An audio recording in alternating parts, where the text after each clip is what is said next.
হরে কৃষ্ণ। আজ শনিবার, অতি পবিত্র ও শুভতম একটা দিন। আজ যোগিনী একাদশী ব্রতের দিন। আজ অনেকেই ভক্তি ও শ্রদ্ধার সহিত এই একাদশী ব্রত পালন করছেন, ভগবান শ্রী হরি বিষ্ণুর পূজা করছেন। দেখুন, ব্রত করুন কিংবা না করুন, অবশ্যই এই একাদশী মাহাত্ম্য কথা শ্রবণ করুন। বলা হয়েছে, শ্রবণ করার মাধ্যমেও ভগবান বিষ্ণু ও মা লক্ষ্মীর কৃপা অনেকাংশে লাভ করা যায়। পাশাপাশি আজকের দিনে এই বিশেষ এক মন্ত্র ঘুমানোর পূর্বে উচ্চারণ করুন। এতে এই ব্রতের তথা সম্পূর্ণ ফল লাভ করা যায় ও দারিদ্রতা নাশ করতে অবশ্যই এই দুটি প্রদীপ প্রজ্বলন করে রেখে দিন। এইখানে জীবনের সকল মনস্কামনা পূরণ হবে। আজ অবশ্যই ভগবানকে এই দুটি ফল দিয়ে পুজো করলে সংসারী ব্যক্তির উপর ভগবান বিষ্ণু ও ভগবান শনিদেবের বিশেষ কৃপা লাভ করা যায়। খুবই গুরুত্বপূর্ণ প্রসঙ্গ। আজকের এই পর্বে আমরা সেই প্রসঙ্গে জানার চেষ্টা করব। আজকে প্রত্যেকেরই জানার দরকার এই গুরুত্বপূর্ণ তথ্যগুলো। সকলকে স্বাগত জানাচ্ছি আমাদের প্রভু বার্তা চ্যানেলে। আমরা সবসময় চেষ্টা করি এইরকম সনাতন ধর্মের ধর্মীয় তথ্যগুলোকে এবং নানা দেবদেবীর ব্রতকথা ও 12 মাসে 13 পার্বণের সকল গুরুত্বপূর্ণ তথ্যগুলোকে আপনাদের সাথে উপস্থাপনা করতে, শেয়ার করতে। তাই আসুন, আগামী কিছুক্ষণ সময় ধৈর্য ধরে ভক্তি ভরে আজকের এই গুরুত্বপূর্ণ তথ্যগুলো জেনে নিই। আশা করছি সমৃদ্ধ লাভ করবেন। ভালো লাগলে অবশ্যই একটি লাইক করে ভগবান শ্রীকৃষ্ণের নামটি অথবা লক্ষ্মীনারায়ণের নামটি একবার হলেও লিখে যাবার অনুরোধ জানাচ্ছি। তো দেখুন, যোগিনী একাদশী কোনো সাধারণ একাদশী ব্রত নয়। পৌরাণিক কাহিনী হিসাবে এই দিনে শালিগ্রাম ও তুলসীর বিবাহ হয়। তারপর থেকে শালিগ্রাম পুজো, তুলসী পাতা অপরিহার্য। কিন্তু জানেন কি, একাদশীর দিন তুলসী পুজো করলে দেবী লক্ষ্মীর বিশেষ আশীর্বাদ পাওয়া যায়। তুলসী গাছের গুরুত্ব আয়ুর্বেদ শাস্ত্রেই নয়, জ্যোতিষ শাস্ত্রেও রয়েছে সমান অবদান। হিন্দু ধর্মমতে তুলসী গাছ অত্যন্ত পবিত্র বলে মনে করা হয়। প্রতিদিন তুলসী মঞ্চে প্রদীপ জ্বালিয়ে ও জল নিবেদন করে পুজো করা হয়। এই তুলসী গাছ অত্যন্ত শুভ ও অলৌকিক একটি গাছ। কথিত আছে যে তুলসী গাছে দেবী লক্ষ্মী বাস করেন। তাই একাদশীর দিন তুলসীর কিছু প্রতিকার করলে জীবনের অনেক সমস্যা থেকে মুক্তি পাওয়া যায়। একাদশীর দিন তুলসী গাছ বাড়িতে আনা আরও শুভ বলে মনে করা হয়। তুলসী গাছ শুকিয়ে গেলে নতুন গাছ কিনে পুঁতে পুজো করা শুভ। এতে ঘরে সুখ সমৃদ্ধি আসে, এর সঙ্গে আর্থিক সমস্যাও দূর হয়। কৃষ্ণপক্ষের একাদশী, এই দিনে তুলসীকে জল নিবেদন পর মিষ্টি ও ফল নিবেদন করা উচিত। কথিত আছে যে শালিগ্রাম শাস্ত্রমতে যদি আপনার কুণ্ডলিতে নবগ্রহের ত্রুটি থাকে তাহলে তুলসী মূলের পুজো করা উচিত। এর মাধ্যমে শনিসহ সমস্ত দোষ থেকে মুক্তি পাওয়া যায়। শাস্ত্রমতে তুলসীর মূল লাল কাপড়ে বেঁধে মূল দরজার সামনে বা যেখানে টাকা রাখেন সেই লকারে রাখলে অর্থ আসার সমস্ত পথ খুলে যায়। তুলসী গাছের মূল নিয়ে গঙ্গা জল দিয়ে ধুয়ে ফেলুন। এবার একটি হলুদ কাপড়ে বেঁধে ঘরে রেখে দিন। এতে ঘরে কলহ দূর হয়। যদি কোনো ব্যক্তি তার অর্থনৈতিক অবস্থাকে মজবুত করতে চান তবে একটি রূপার তাবিজে তুলসীর শিকড় রেখে দিন। শুক্রবার তুলসীর মালা হিসেবে পরতেও পারে। তুলসী মূলের মালা বানিয়ে মন্দিরে রাখলে ইতিবাচক শক্তি আসে, যা মনকে শান্ত রাখে ও মানসিক চাপ দূর হয়। দেখুন, তুলসী দেবী হচ্ছে ভগবান বিষ্ণুর স্ত্রী। একাদশীর দিন অত্যন্ত পবিত্র দিন। বছরের 12 মাসের মধ্যে 24টি একাদশী রয়েছে, কিন্তু তার মধ্যে একটা বিশেষ গুরুত্বপূর্ণ একাদশী হচ্ছে এই আষাঢ় মাসের কৃষ্ণপক্ষের যোগিনী একাদশী ব্রত। এই দিনে প্রত্যেকেরই উচিত ভক্তি ভরে পূর্ণ শ্রদ্ধার সহিত এই একাদশী ব্রত পালন করা। যে ব্যক্তি প্রতিটা একাদশীর ব্রত সঠিকভাবে পালন করে তার সকল পাপ নাশ হয়ে যায় এবং অন্তিমে ভগবান বিষ্ণুর ধামে গতি হয়। পাশাপাশি যে ব্যক্তি প্রত্যেহ যে সংসার তুলসী সেবা হয় সেই সংসারের সমস্ত অমঙ্গল দূরীভূত হয়। তো এই দিনে অবশ্যই আপনি তুলসী দেবীর সেবা করুন, তুলসী দেবীর পরিচর্যা করুন। বিশেষ করে এই যোগিনী একাদশী ব্রতের দিনে তুলসী তলায় অবশ্যই রেখে দিন এবং রাতে ঘুমানোর পূর্বে মহাশক্তিশালী দেবতাদেরও দুর্লভ এই মহাশক্তিশালী দুর্লভ একটি মন্ত্র 3 বার উচ্চারণ করুন। ব্রত করুন কিংবা না করুন, অবশ্যই রাত্রে ঘুমানোর পূর্বে 3 বার উচ্চারণ করুন। সকলকে স্বাগত জানাচ্ছি আমাদের প্রভু বার্তা চ্যানেলে। আমরা সব সময় চেষ্টা করি এইরকমই সনাতন ধর্মের ধর্মীয় গুরুত্বপূর্ণ তথ্যগুলোকে এবং নানা দেবদেবীর ব্রতকথা ও 12 মাসে 13 পার্বণের বিশেষ গুরুত্বপূর্ণ তথ্যগুলোকে আপনাদের সাথে উপস্থাপনা করতে, শেয়ার করতে। তাই আসুন, আগামী কিছুক্ষণ সময় আমি অনুরোধ করছি ধৈর্য ধরে ভক্তির সহিত আজকের এই যোগিনী একাদশীর বিশেষ গুরুত্বপূর্ণ তথ্যগুলো জেনে নিই। আশা করছি সমৃদ্ধি লাভ করবেন। ভালো লাগলে অবশ্যই একটা লাইক করে কমেন্টে অবশ্যই ভগবান শ্রী বিষ্ণুর নামটি অথবা শ্রীকৃষ্ণের নামটি অবশ্যই একবার হলেও লিখে যাবার অনুরোধ জানাচ্ছি। দেখুন, প্রথমত বলা হয়েছে যে তুলসী মহারানী ভগবান বিষ্ণুর প্রিয়সী, বিষ্ণু ভগবানের সব থেকে কাছের, মনে রাখবেন। এই জন্য দেখবেন সর্বত্র বৈষ্ণব মঠ বলেন, গৌড়ীয় মঠ বলেন বা সকল মন্দিরে বলেন, সেখানে সকালে এবং সন্ধ্যায় সর্বপ্রথমে তুলসী দেবীর পূজা অর্চনা করা হয়, তারপর ভগবানের সেবা পূজা হয়। কেননা ভগবান ওই পুজো গ্রহণ করেন না যেখানে তুলসী দেবী, বৃন্দা দেবীর সেবা পুজো না করা হয়। যার গলায় তুলসী কাষ্ঠের মালা থাকে না, সেই ব্যক্তির পূজা ভগবান গ্রহণ করেন না। সর্বপ্রথমে তুলসী সেবা, তারপর ভগবানের সেবা। দেখুন, যেখানে ভগবান তুলসী বিনা কোনো কিছু গ্রহণ করেন না, সেখানে আমাকেই সর্বপ্রথম বাদ পড়ে।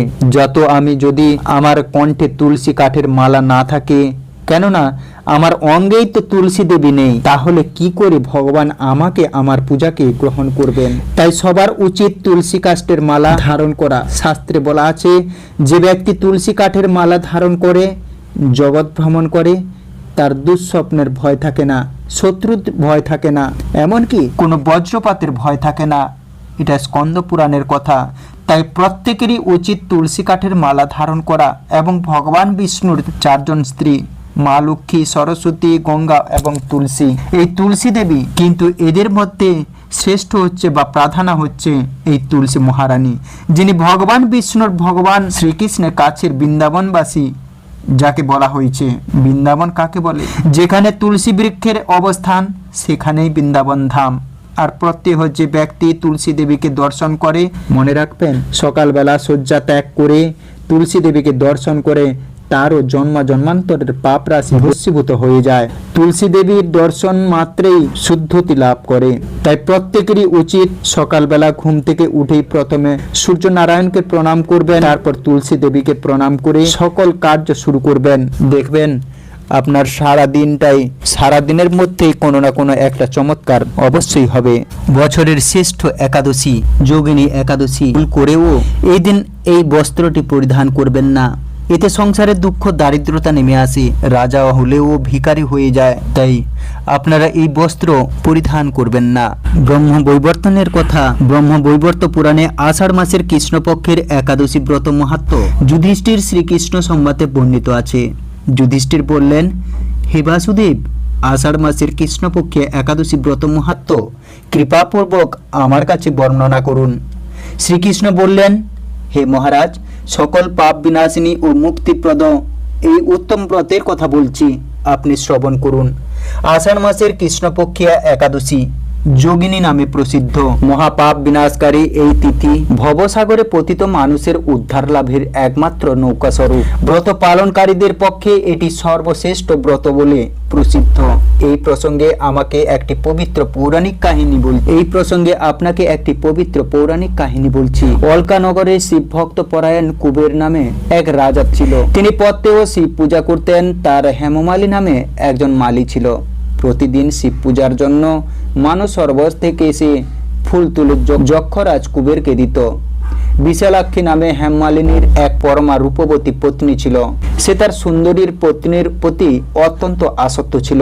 একদিন সে তার স্ত্রীর প্রতি কামাসক্ত হয়ে পড়ল। রাজভবনে যাওয়ার কথা পর্যন্ত ভুলে গেল। বেলা 2 প্রহর অতীত হলো। শিব অর্চনের সময় চলে যাচ্ছে দেখে রাজা ক্রুদ্ধ হলেন। মালির বিলম্বের কারণ অনুসন্ধানে এক দূত প্রেরণ করলেন। দূত এসে রাজাকে বলল সে গৃহে স্ত্রীর সাথে আনন্দে মত্ত। দূতের কথা শুনে কুবের রেগে তখনই মালিকে তার সামনে হাজির করতে আদেশ দিল। এদিকে মালিক পূজার সময় অতিবাহিত হয়েছে বুঝতে পেরে অত্যন্ত ভয় পেল। তাই স্নান না করেই সে রাজার কাছে উপস্থিত হলো। তাকে দেখা মাত্র রাজা ক্রোধবশে চোখ রাঙিয়ে বললেন, রে পাপিষ্ঠ দুরাচার, তুই দেব পূজার পুষ্প আনতে অবজ্ঞা করেছিস, তাই আমি তোকে অভিশাপ দিচ্ছি। তুই শ্বেত কুষ্ঠগ্রস্ত হয়ে যা এবং তোর প্রিয়তমা ভার্যার সাথে তোর চির বিয়োগ সংগঠিত হোক। রে নীচ, তুই এখনই এই স্থান থেকে ভ্রষ্ট হয়ে অধঃগতি লাভ কর। কুবেরের এই অভিশাপে হেমমালী তার পত্নীর সাথে স্বর্গভ্রষ্ট হয়ে দীর্ঘকাল যাবৎ কুষ্ঠরোগ ভোগ করতে লাগলো। রোগের যন্ত্রণায় দিন অথবা রাত্রি কখনোই সে সুখ পেত না। এভাবে শীত গ্রীষ্মে প্রচন্ড বেদনায় বহু কষ্টে সে দিন যাপন করতে লাগলো।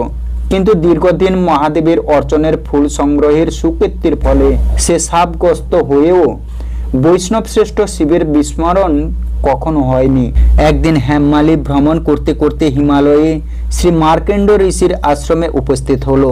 কুষ্ঠরোগে পীড়িত সপত্নী হেমমালীকে দর্শন করে শ্রী মার্কণ্ডেয় তাকে জিজ্ঞাসা করলেন, তুমি কার অভিশাপে এইরকম নিন্দনীয় কুষ্ঠরোগগ্রস্ত হয়েছ? সে উত্তর দিল, হে মুনিবর, রাজা ধন কুবেরের আমি ভৃত্য ছিলাম।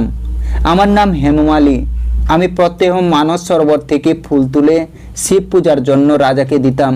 কিন্তু দুর্ভাগ্যক্রমে একদিন স্ত্রীর মনোরঞ্জন হেতু কামাসক্ত হওয়ায় সেই ফুল দিতে বিলম্ব হয়। রাজার অভিশাপে এই রকম দুর্দশাগ্রস্ত হয়েছি। পরোপকারী সাধুগণের স্বাভাবিক কর্ম। হে ঋষিশ্রেষ্ঠ, আমি অত্যন্ত অপরাধী, কৃপা করে আমার প্রতি প্রসন্ন হন। তখন দয়ার্থ চিত্ত মার্কেন্ড মুনি বললেন, হে মালি, তোমার মঙ্গলের জন্য শুভফল প্রদানকারী এক ব্রতের উপদেশ করছি। তুমি আষাঢ় মাসের কৃষ্ণপক্ষের যোগিনী নামক একাদশী পালন করো। এই ব্রতের পূর্ণ প্রভাবে তুমি অবশ্যই কুষ্ঠব্যাধি থেকে মুক্ত হবে। শ্রীকৃষ্ণ বললেন। ঋষির উপদেশ শ্রবণ করে হেমমালী তাকে প্রণাম জানালো। পরে অত্যন্ত আনন্দে ঋষির আদেশ মতো নিষ্ঠার সঙ্গে যোগিনী একাদশী ব্রত পালন করলো। এইভাবে হেমমালী সমস্ত রোগ থেকে মুক্ত হলো ও পত্নী সহ সুখে দিন যাপন করতে লাগলো। হে মহারাজ যুধিষ্ঠির, আমি আপনার কাছে এই ব্রত উপবাসের মহিমা কীর্তন করলাম।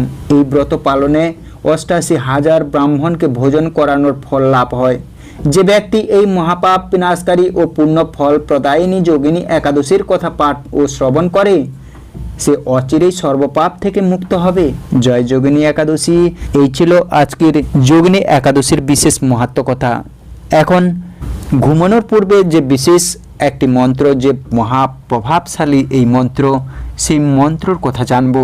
একাদশী ব্রত কেন এত মাহাত্ম্যপূর্ণ? যুদ্ধরত ভগবান বিষ্ণু বিশ্রাম নিতে গেলে মূর নামক এক দানব তাকে আক্রমণ করতে উদ্যত হয়। তখন তার শরীর থেকে এক উজ্জ্বল দেবী আবির্ভূত হন এবং সেই দানবকে বধ করেন। জেগে উঠে বিষ্ণু তাকে আশীর্বাদ করেন, তুমি আমার শক্তির প্রকাশ, তুমি আজ থেকে একাদশী নামে পরিচিত হবে। তোমার উপবাস পালন করলে মানুষ পাপমুক্ত হবে ও মোক্ষ লাভ করবে। এই কারণেই একাদশী ব্রত এত পবিত্র এবং এতই মাহাত্ম্যপূর্ণ। তাই ৮ থেকে ৮০ বছর পর্যন্ত সকলেরই কর্তব্য এই একাদশী ব্রত পালন করা। প্রত্যেকটি বছরের ১২টি মাসের মধ্যে ২৪টি একাদশী। এই একাদশীর মধ্যে প্রত্যেকটি একাদশী ৮ থেকে ৮০ বছর পর্যন্ত সকলকেরই পালন করা উচিত। আর রাতে ঘুমানোর সময় অবশ্যই এই মন্ত্র, শুধু একাদশীর দিন নয়, প্রতিদিন ঘুমানোর পূর্বে অবশ্যই এই মন্ত্রটি জপ করা উচিত। এবং দেখবেন এই মন্ত্রটি ভগবান শিব পর্যন্ত এই মন্ত্রটি জপ করেন এবং সুখ ও সমৃদ্ধির সাথে বিরাজ করেন। তো রাতে ঘুমানোর পূর্বে অবশ্যই এই মন্ত্রটি জপ করুন। ওং শ্রী পদ্মনাভায় নমো নমঃ। ওং শ্রী পদ্মনাভায় নমো নমঃ। ওং শ্রী পদ্মনাভায় নমো নমঃ। এবং যোগিনী একাদশী 22শে জুন আমরা রবিবার পালন করছি এবং পরের দিন সোমবার অবশ্যই সকাল ৯টা ২৫ মধ্যে কলকাতা সহ পুরো ভারতবর্ষে আমাদের এই যোগিনী একাদশীর ব্রত পালন অথবা ব্রত ভঙ্গ করে নিতে হবে। আমরা পঞ্চরবি শস্য ভগবানকে নিবেদন করি। অবশ্যই এই পঞ্চরবি শস্য ভগবানকে নিবেদন করে এই সময়ের মধ্যে পালন করে নেবেন। হরে কৃষ্ণ, জয় নিতাই, রাধে রাধে।